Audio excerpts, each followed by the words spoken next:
Today, let's talk housing crashes.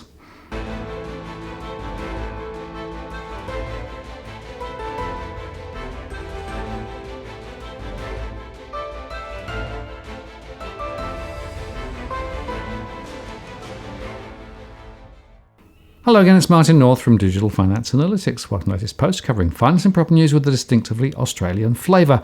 And I'm joined today again by journalist Tarric Brooker. Hi Tarric. G'day Martin, how are you? Yeah, pretty good. A big week of data this week.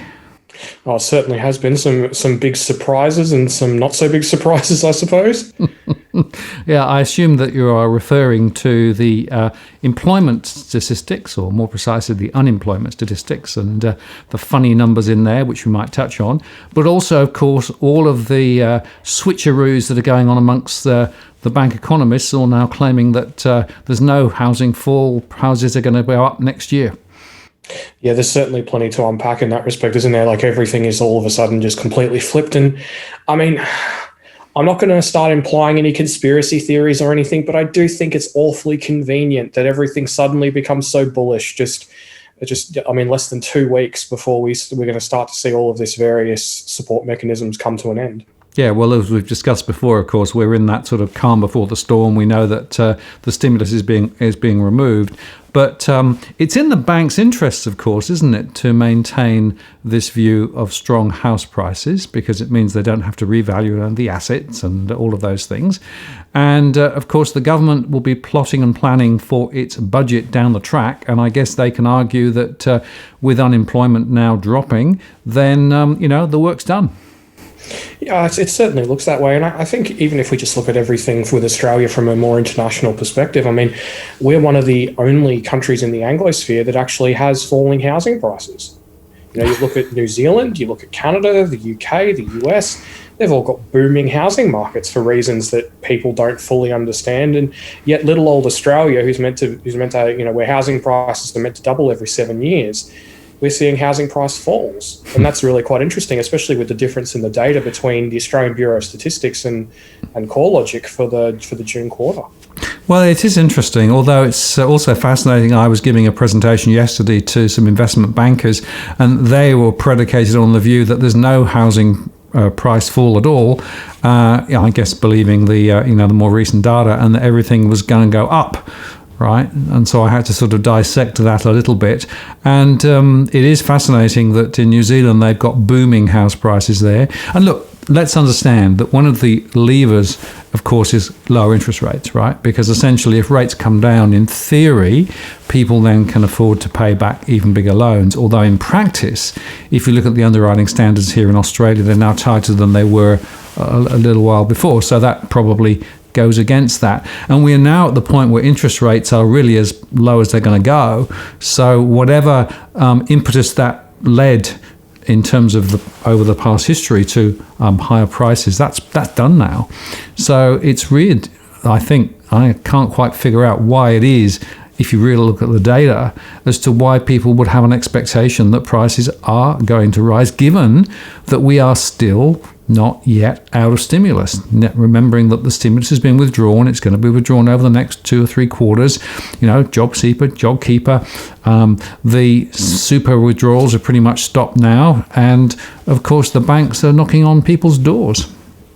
No, I find it really quite fascinating to watch people look at today's data, which is heavily, heavily distorted by various stimulus measures, by eviction moratoriums, by insolvency moratoriums, and then take that data and then extrapolate it for a year or 2 years or 3 years down the road to say, okay, this is what's going to happen based on the current trajectory. But that's not really where we're going, because all this stimulus isn't going to continue in the economy. We're not going to keep it. I mean, what did UBS say? $105 billion in total support measures every quarter from now until forever. That's going to be tapered down to zero. And I think that that's really quite interesting, just in terms of the fact that the differences between some of the bank economists and even some of the investment bank economists, the AMPs, the Shane Olivers, there's quite a very, very wide range of views now, especially if you include people, say, like Louis Christopher from SQM, who's now talking, who's been talking about a potential, and I clarify, potential 30% price fall for quite some time now. And I think that's really interesting because on one hand, I read the other day, CBA's like, okay, Q3 is looking a little bit dodgy because of the Victorian lockdown, but we're going to see almost 3% growth in Q4. And then I listened to Alan Oster's podcast the other day, who's the chief economist of NAB, and he's saying, no, Q3 is going to be weak. He agrees with CBA on that, but Q4 is going to be negative. So, I mean, there's a very, very big difference between 3% quarter-on-quarter growth and basically, the continued downward trajectory of the economy, which is, really 4 quarters of negative growth is basically just like a mini depression. Well, look, I think the answer is that nobody really quite knows, right? Because the data is very, very patchy. And of course, a lot of the statistical information from the ABS is distorted because of JobKeeper. So JobKeeper respondents are actually not registered as unemployed. And it's also worth reflecting, I think, on the fact that unemployment data included a lot of gig jobs, right? So, you only have to be employed for an hour to be employed.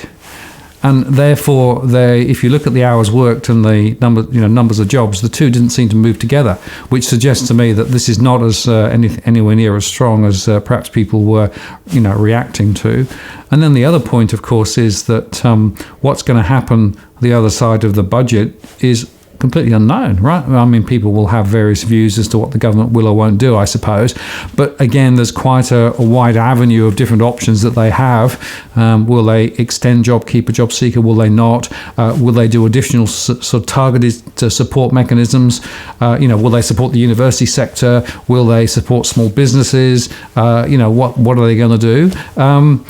So there are so many variables. That's why I talk scenarios. I think you have to talk scenarios rather than actually trying to be definitive.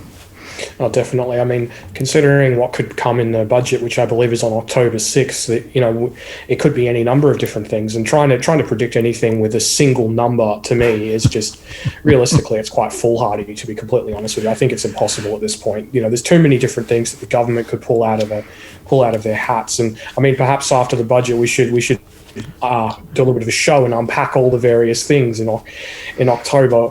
But going back to the unemployment statistics for a moment, yesterday the unemployment statistics for Canada came out from ADP, and they said in July that there was over 1.1 million jobs created. And then when they released this month's figures, they said, oh, whoops, it wasn't 1.1 million jobs created, it was 523,000 jobs lost. So there was a 1.6 million job deficit and difference between the Canadian unemployment figures, and that's absolutely enormous. I mean, Canada is a bigger country than Australia, roughly, twice the population or thereabouts. I mean, that's like, going, whoops, we thought we created 800,000 jobs, but we didn't. Sorry about that. So it really does, indicate that there is a lot of pressure and a lot of different distortions going on in the labour market, and especially in terms of the collection of data. And we're seeing the same thing in the US. You ask in terms of the number of people collecting unemployment benefits, it's 29.7 million.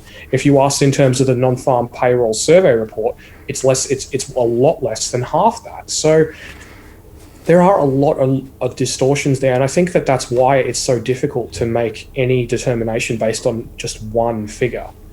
And that's really rammed home, I think, with this ABS report, because I went through the JobKeeper data recently that Treasury released, and between the end of July, so the start of August, and the 5th of September, approximately 208,000 more people are having their jobs protected by JobKeeper, are being supported by JobKeeper. Yep. And I can't really reconcile the two numbers. On one hand, 111,000 people got their jobs back, apparently, in August. And on the other hand, 208,000 people, a large portion of whom are from Victoria, are now suddenly at risk of losing their jobs, and that their businesses felt like they needed to apply for the payment. So it's really quite difficult. And then, of course, there's the Roy Morgan report, which says the unemployment rose as well. So a lot of different views to unpack there.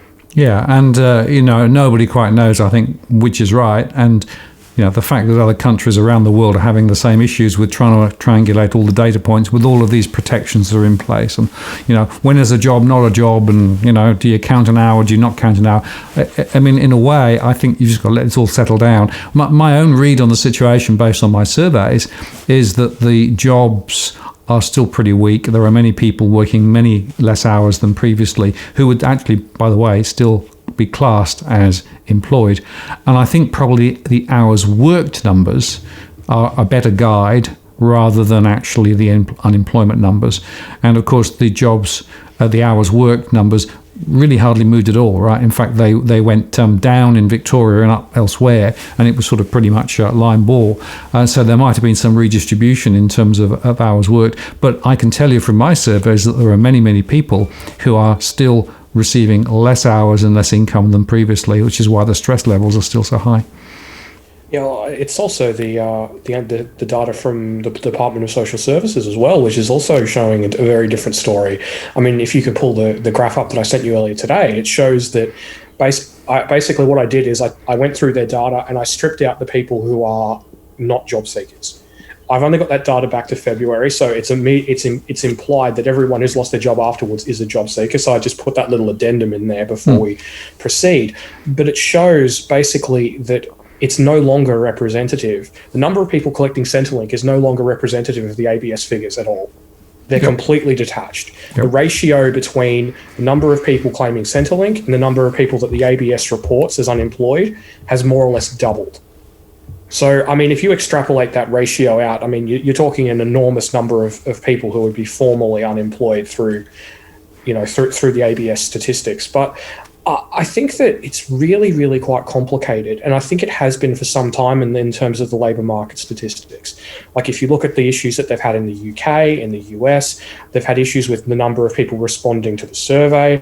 And I mean, I can only speak for myself. I won't speak for anyone else. But if I was really struggling and having a really bad time, the last thing I would want to do is have a conversation with the ABS about losing my job.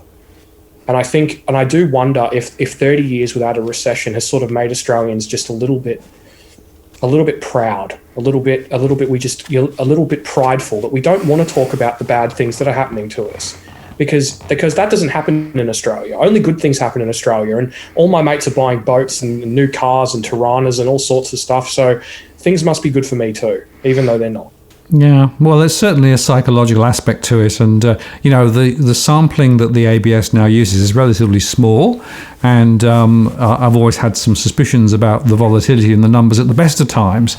So, I don't hold too much weight to them. I think actually the Roy Morgan approach probably gives a better sounding as to what's really going on. And the reason I guess this is so important, and just to come back to our housing crash starting point, is if there are more people unemployed, they won't be able to pay their mortgages. If they won't be able to pay their mortgages, then there are going to be things like forced sales and restructurings going on, and that's going to be a significant dampener on the housing sector ahead, right?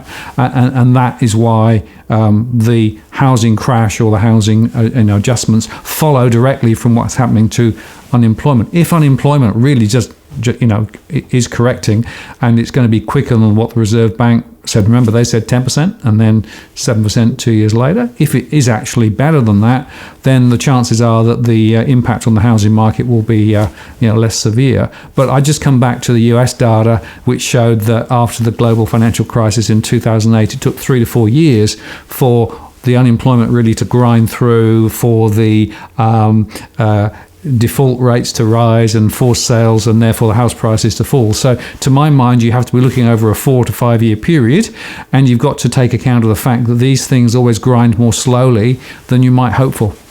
No, absolutely. I mean, you look at the data for Ireland, the data for the US, even the data for Spain, they're all very similar. As you say, it's something that happens over a period of time. There's the slow grind down.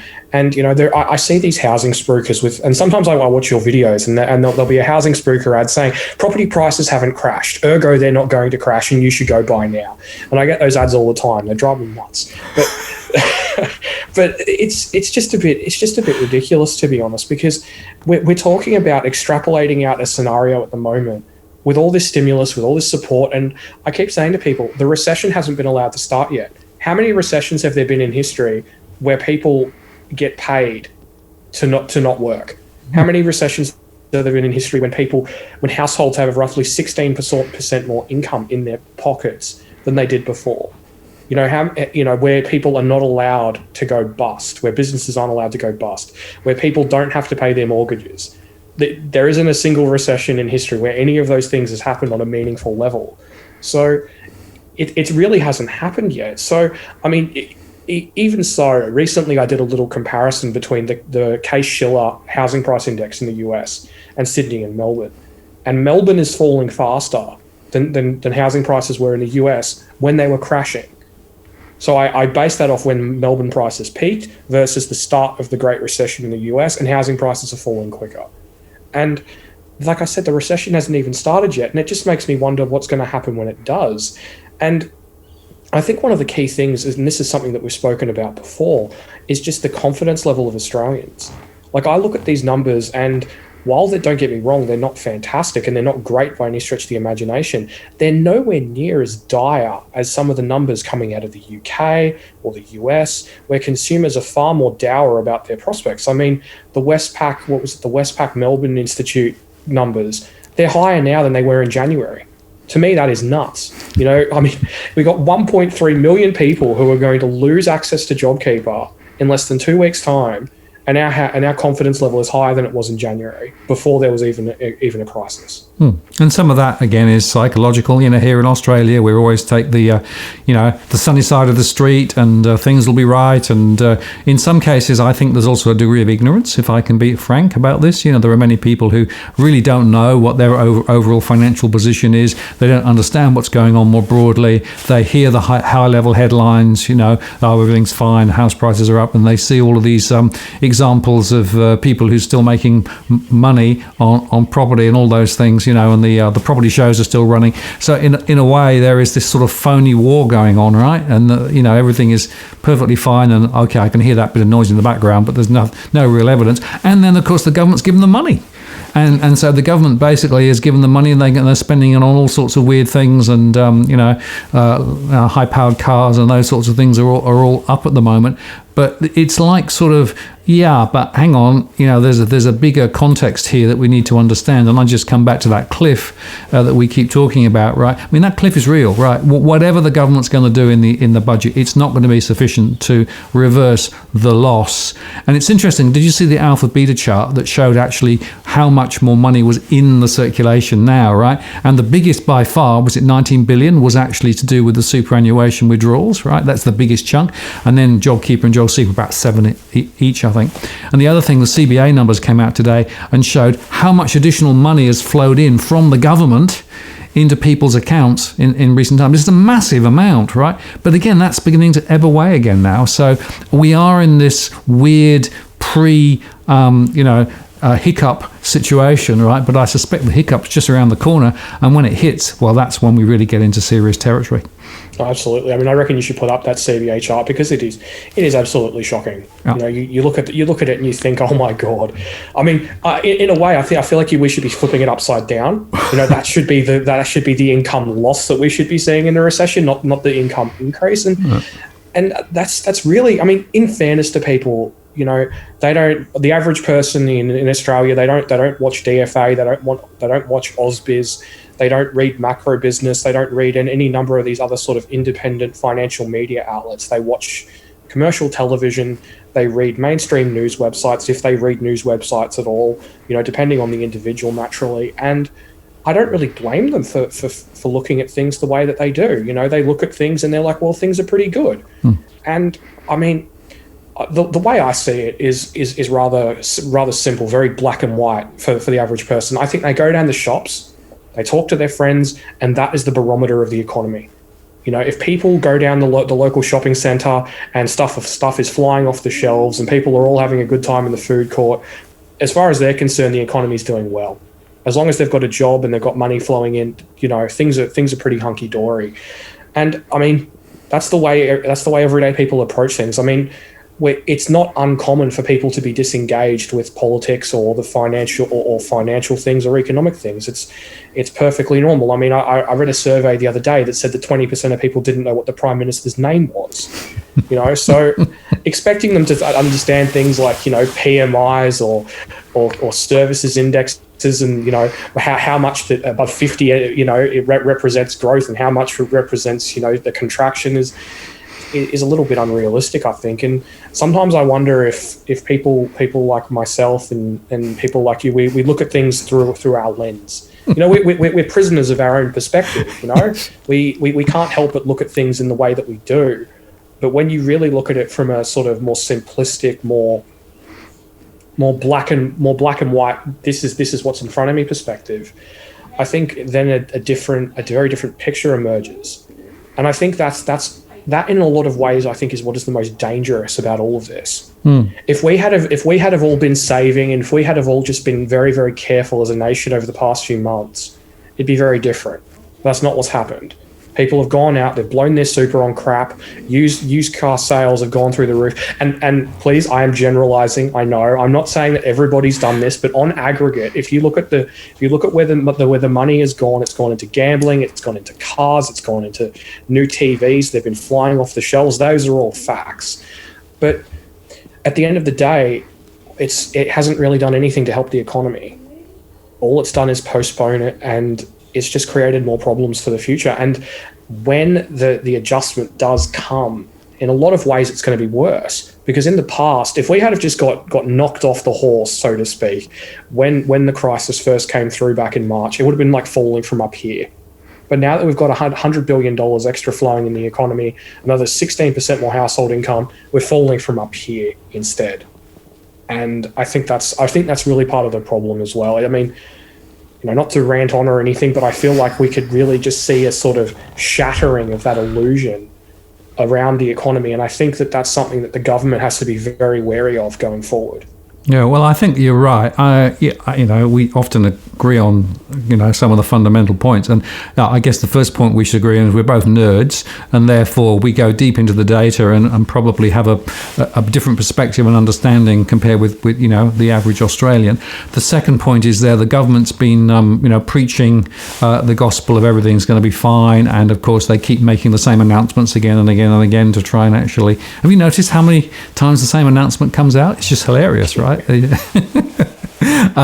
that's all about marketing perception. So there is a veneer of perception which is very much being propagated. It's being supported, of course, by both the regulators and indeed by the main banks. But there is an economic reality below the surface. And I think the other thing I just want to sort of highlight is we know that JobKeeper has not been that effective in helping many people, right? I mean, it did help an American university. Did you notice that?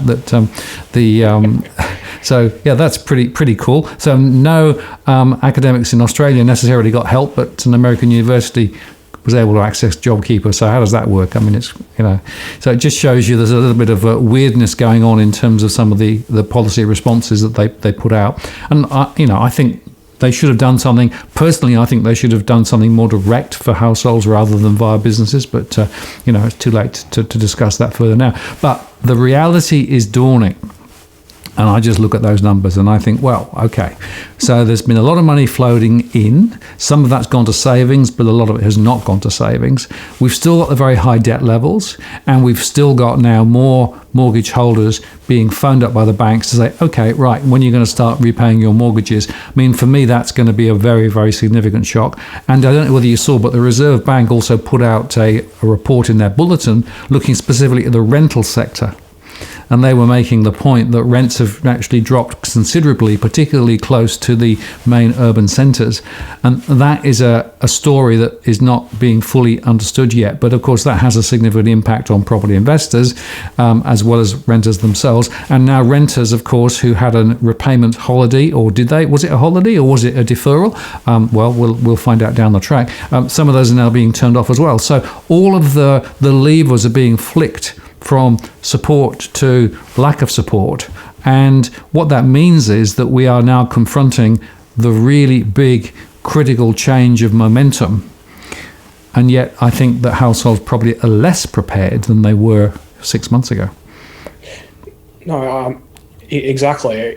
Like I've been thinking about it a lot lately. Like just seeing all these sort of extend and pretend things that the government, the various state, federal, and territory governments have been doing, and I look at the extension of the eviction moratoriums. Now we've got this perspective from the banks saying, "Oh, property prices are going to start rising mid next year. They're going to be up 20% by 2023 on mid next year's numbers." And then I look at the eviction moratoriums, and I'm just like, okay, let's just war game this out for a second.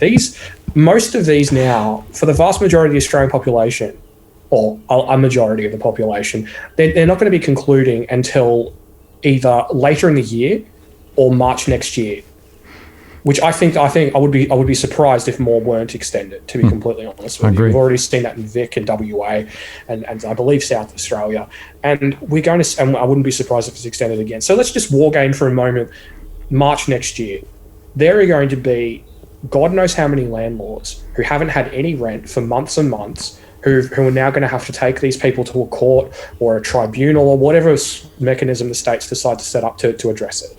And how many of them, we don't know. How many people are going to have people who didn't pay enough rent who are now going to be forced to sell the property, or people who people who just haven't been paid any rent at all? And there are some dodgy people out there who are just like, oh well, they can't evict me. I just ain't going to pay you. Deal with it. There's nothing you can do. Watch me. And there are people like that in society, unfortunately. So it just makes you think, well, how many of those are going to have to turn around in those next few months after this eviction ban ends? After they've finally got these people out of their house using the sheriff or the coppers or the courts or whatever it takes, who are going to then have to turn around and sell these properties, either because they've had enough of being a landlord, and frankly, I wouldn't blame them for a nanosecond. It's a very, very tough set of circumstances to be in, or just the fact that it's just no longer financial. There's no longer a financial incentive there for them, whether it's the lack of capital gains, or it's the falling rents, or any number of other things. So, how many of those people are going to be selling in June, July, August next year, just when these bank economists are telling us that housing prices are going to start rising? Well, I've always said, and I keep saying, if you're going to panic early. And I'm already seeing some property investors who've actually shed their properties, right, in the last couple of months. And it's interesting that some of those who are portfolio property investors, in other words, they've got multiple properties, they've actually gone through the process of figuring out which one to actually shed, and they've shed it. So it's already started, right? Now, my worry is that the more naive, less experienced property investor is probably not yet awake enough to understand that they should be doing a thorough review of their property portfolio, be it one property or multiple properties, against the backcloth that you've just argued. Because as you go through this into this year, over Christmas, New Year, and into next year, there is going to be a flood, I think, particularly of apartments. And I do think the apartment sector is the particularly worrisome one. I'm just seeing so much data that's seeing rents drop through the floor in and around apartments. Of course, a lot of them also have defects as well, and some of the strata fees are going up. The calculation about returns on property investment in units doesn't work. I can tell you that. I've done the math recently, right? And even if there was a little bit of property price recovery, then it would not work. But actually, we're seeing significant falls in values of those apartments. And actually, pretty much anybody who's in the market knows that there are significant areas in around our major urban areas where units have dropped.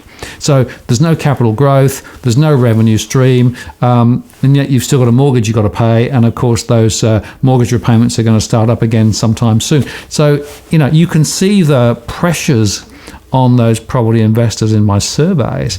And as I say, the sassy ones are already acting. It's the less sassy ones who are actually sitting on the sidelines thinking, oh, it can't be that bad, prices will go up. Everyone is saying the prices are going to go up next year. Well, even if they do the maths, you probably won't be in a particularly good situation.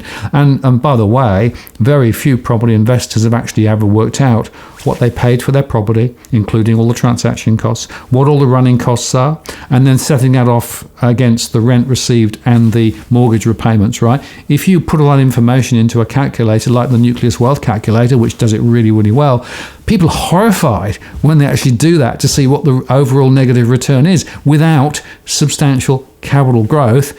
And that capital growth would have to be very, very significant to iron out the bumps over the last couple of years. So for me, property investing I think it's a sport whose time hasn't passed. Well, I have to just disagree slightly. It's just about where you manage to get the property and the price you manage to get it at. Like I've known some people who they follow the mortgagee auctions. They're well connected with the agents, and so I've known them getting properties 25-30% below market value. Right. And don't get me wrong, there are some bargains out there if you can find them. But by the same token, the idea of going to a seminar and being told that this new apartment is going to make you stupendously wealthy, along with everyone else in the room, is just, well, I'll let people make up their own mind. I won't say anything nasty, but you get the picture. And yep.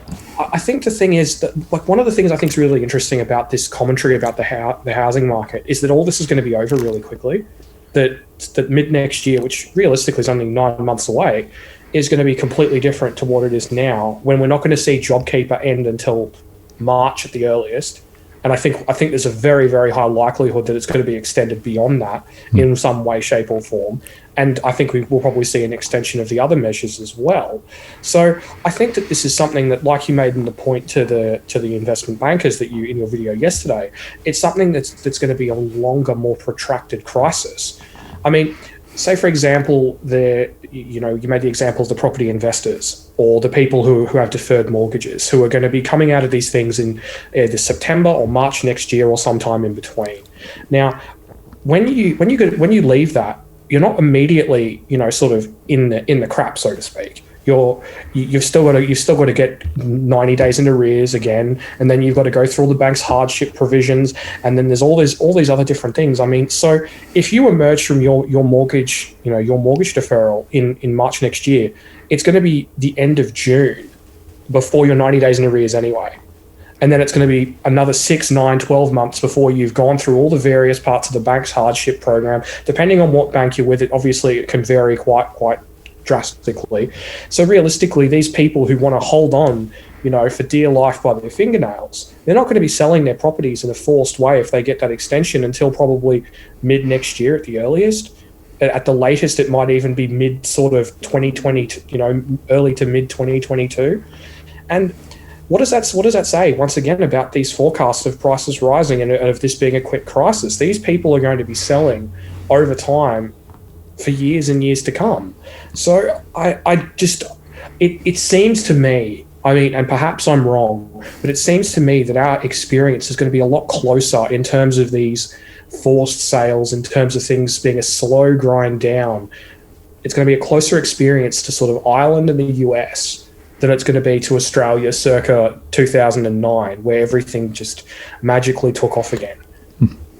Well, I think you're spot on there, because in 2009 we never really had much of a wobble. Of course, we had the China forces that really came in. We had the resource demand, and of course a couple of banks got support from the US to muddle through, and we really brushed it off. But remember that the income multiples were a lot lower then than now. So we've got more leverage to start with. We have a greater proportion of property investors than we had then. So that's also another factor. And the impact in terms of the property investor segment from the fact that rentals are being compressed dramatically wasn't there last time. So, and then the final point, that we actually had income starting to take off much more quickly. I think income growth is going to be pretty static this time too. So wherever you look, I think Ireland is a better analogue, or maybe the UK or the US is a better analogue, which suggests that this is a 2, 3, 4 year thing. And the other point to make is that the banks will not want to be heavy-handed with a lot of these people. They will probably try and encourage them to put the property on the market and sell in an ordered way, so that they don't necessarily have to go through foreclosure procedures and get all the bad press and publicity and everything else that follows from that. So I think that those conversations which are happening now to some sectors of the community with regard to the restarting their mortgages will be framed around, it's probably best for you and it's best for us if you start to think about putting your property on the market. We'll give you a bit more leeway in the meantime, give you another 4 months to sort of work it through, but let's have a commitment from you that you're going to put the property on the market. So that's one of the reasons why I do believe that there will be more property listing. And in fact, Edwin just put a tweet out quite recently suggesting that he was starting now to see the first signs of that listing number rise. We'll see. It's early days, but of course the listing numbers weren't as low through winter as perhaps sometimes, so that may be another signal. So I think it's, again, very complex, very difficult to see, but I do think Ireland is probably the best analogue. Yeah, I tend to agree. I mean, at least sort of in terms of the data, in terms of the psychology, I have no idea what Australians are going to do. I'd like to think that I understand our collective psychology, but I don't think I do. I mean, I'm not entirely sure anybody does to a sort of very specific, definitive degree. But it is going to be interesting going forward just to see exactly what happens, because I've been looking at the sales turnover from Domain, and basically if you compare the current level of sales for this time of year with this quarter in the past, every single capital that I've looked at so far has fallen off a cliff. Yep. Compared with even 2018 when volumes were very, very low. Sales have absolutely plummeted to a huge degree, and I'm increasingly wondering if we're going to see some pent-up supply rather than pent-up demand, in the sense that if you look at the RBA's turnover rate for housing, it's been dropping fairly significantly for a long time now, more significantly from, say, 2016, 2017 until now. Now, part of that might be the fact that housing prices peaked in 2017 and people want to get back to the absolute top dollar value of their home before they sell. That could be part of it. But then there's also the other side of things. Unlike 2008, we have a much older populace. We have a lot more demographic factors here going against the market. The average boomer today is around 65 or 66, compared with the average boomer being 52 or 53 during the financial crisis, which was the peak of their earnings, which was the time of, there's all these grants to go build a new home. Let's go out to Whoop Whoop and buy a property and we're going to be rich. And all those various things supported the market then are now against the market now. So part of me does wonder that a lot of older people have been holding off on selling their properties now for a long time. And that's sort of evident in the turnover rates and even the very low sales volumes now. And I've noticed that I remember you mentioning even over the past, say, 18 months or so, that there was a lot of intention to transact from downsizers. Yep. And that hasn't really come through in the figures yet. So part of me wonders if this continues, if we continue to see low volumes, if we're going to eventually hit a point where these older Australians who want to downsize, who want to move into assisted living or a retirement village or whatever it is, if they're just going to go, bugger it, I'm going to finally pull the trigger, I need to do this, I'm basically demographically compelled to sell. Well, I can only report from my surveys what I'm seeing, which is that there is a consistent pattern now of down traders saying just that, and saying, well, if I'm going to sell, I should probably put the property on the market sooner rather than later, because essentially I want to try and protect as much equity as I can. I will need to sell over the next 2 or 3 years, and if prices are going to slide further, then do it sooner rather than later.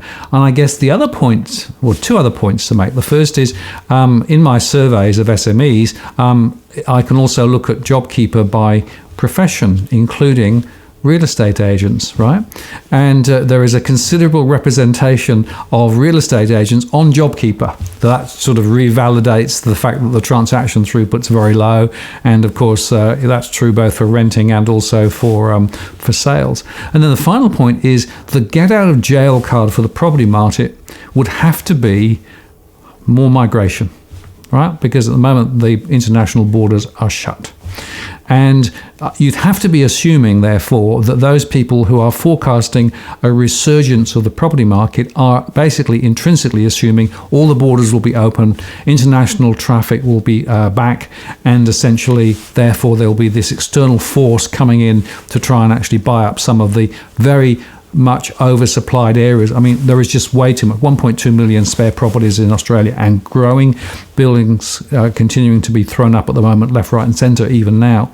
So is that realistic? Well, the airlines are suggesting that the traffic won't be back for the next 2 years or so. So I think it's highly unlikely that we're going to see massive amounts of migration next year. I'm not sure that students are coming back. That was a very big component in the rental sector. So that's another reason why the rental sector is going to be stuck. So if you start pulling it apart and just thinking about what those moving elements are, I can give you all the reasons why I think prices are going to slide. I really can't give you any reasons as to why prices might go higher. Frankly, even if they cut rates a bit more, it's hardly going to make any difference because we're right at rock bottom now. So, that's why I think there is still more likelihood of a correction of some sort. Ireland probably, is the shape of it, which tells you that it's going to be long and painful. And I think we have yet to really wake up to see what it is going to look like. No, you're right. We realistically don't know. It's really real. I mean, as we've basically been the underlying theme of the show, it's extremely difficult to anticipate exactly what's going to happen in the coming months and years. I mean, I remember you saying recently that it could cost $850 billion to basically bail out housing prices in this country, and I'm just thinking to myself, well, he might do it. I'm not sure. It's a low likelihood, but maybe he will. It's a really sort of tough one to quantify, I think, and that's sort of that's just really it, isn't it, in all of this? And I really do feel for people looking for properties right now. They're making a choice on the concern that prices might rise, and I can completely as someone who isn't a homeowner myself, I can completely understand that. There really is that sort of, it is almost a primal fear that somehow Scotty's going to find a way to pull some capital gains for property investors out of his hat, and that he's going to screw us all again.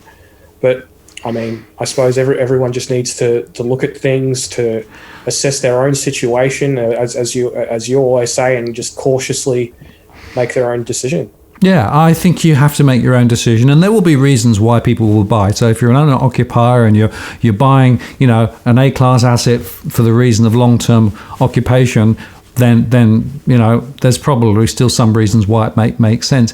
If you're thinking of it from a property investment standpoint, unless, as you say, you buy real cheap, and hold it, I can't see how you can possibly justify a property investment. But then most property investors don't do the math. Most property investors will have gone to those seminars and then will have just piled in, one property, then cross leverage to the next, to the next, to the next, to the next. Look, I got 20 properties. Aren't I clever? Yeah, just look at how much debt you've got and look how much at risk you are if prices go the wrong way.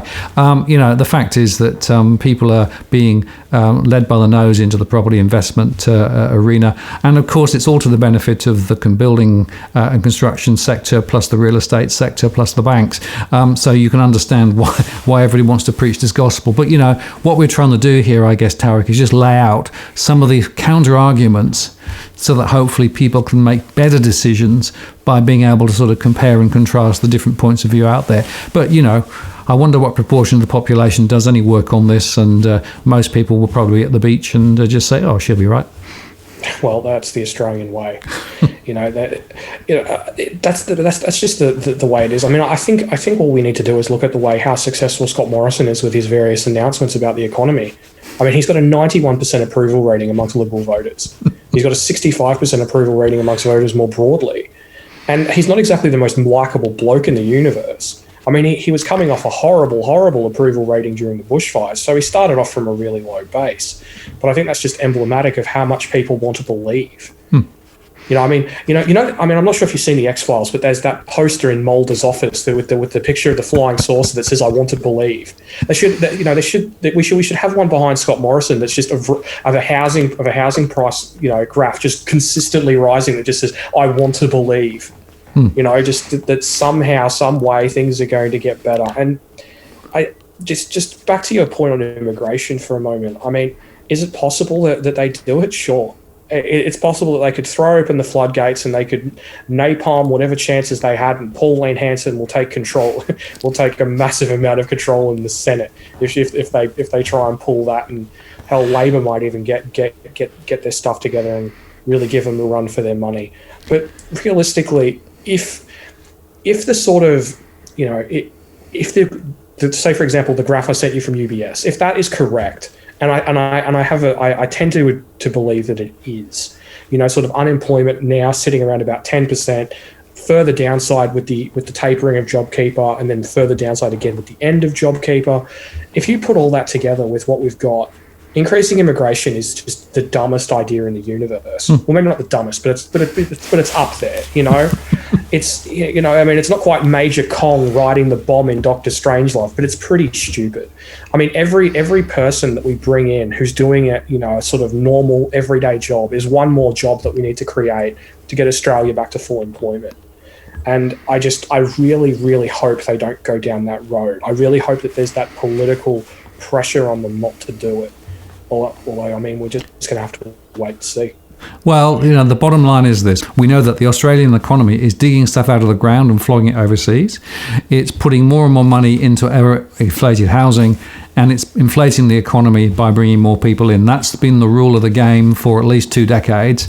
I have seen nothing yet to suggest that any of those rules are changing. So unless the budget in a couple of weeks marks us in a new direction, I wouldn't be surprised to see more of the same old.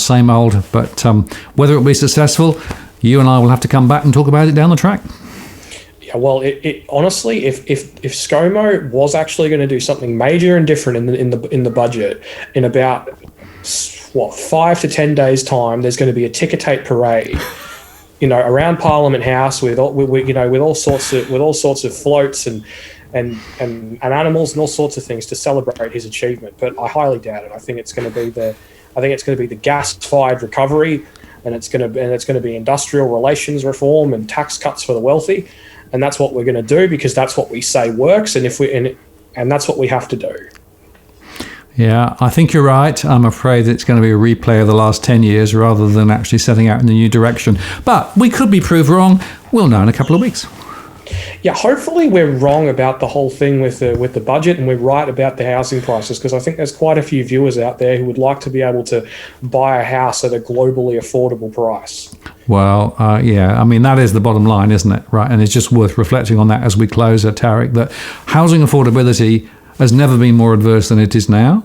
More people are renting than owning property. It's taking much more effort to save to be able to get into the market. And frankly, if you replay this forward without some major intervention and major transformation and change, housing affordability will just continually force people away from buying property, when in fact, of course, many people would love to be able to get in at the right price. So there is actually a silver lining to all of this. If we actually do have a bit of a down move in prices and we begin to move back to a more affordable environment, actually, long term, the economy and those people wanting to get into property could well benefit. Absolutely. I mean, all you got to do is look at the Bank of International Settlements, the household debt service ratio. Yep. We spend almost $1 in every $6 that Australians earn on servicing our debts, almost all of which flows to mortgages. Right, and remember that that's 1/3 of the population. Yeah. Right, so 2/3 either rent or actually have property home free. Right, so that's where the debt is concentrated, which is why we are so sensitized to any changes in the housing market. Interesting conversations today, Tarric. Thank you very much once again. I look forward to picking up again next time. Yeah, me too, mate. I'll catch you later. See you later.